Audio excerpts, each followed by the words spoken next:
వృశ్చిక రాశి వారికి ఏ విధంగా ఉందండి? ఆదాయం 11, వ్యయం 5, రాజ్యపూజ్యం 2, అవమానం 6 వృశ్చిక రాశి.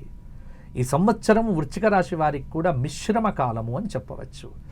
గ్రహగతులన్నీ పరిశీలన చేస్తే కొంత గురుబలం పెరగటము, కొంత శనైశ్చరుడి యొక్క అనుగ్రహము పర్వాలేదన్నట్టుగా ఉండటము, పుత్ర సంతానం లేనటువంటి వారికి సంతాన యోగ్యత, కొన్ని చికాకులతో ఉన్నటువంటి గత సంవత్సరం ఈ చికాకులు దూరం చేస్తుంది.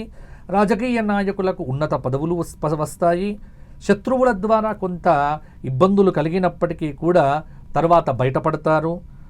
సినీ రంగంలో ఉన్నటువంటి వారికి శ్రమ విపరీతంగా ఉంటుంది. స్త్రీల విషయంలో కొంత జాగ్రత్తగా ఉండండి, ఎవ్వరికీ దుఃఖాన్ని కలిగించకండి.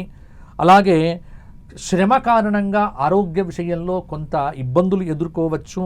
ఆనందోత్సవాలు వెళ్ళి విరిసినప్పటికీ కూడా ప్రతి చోట ఒక సందేహం అనేటువంటిది మిమ్మల్ని పట్టి పీడిస్తూ ఉంటుంది.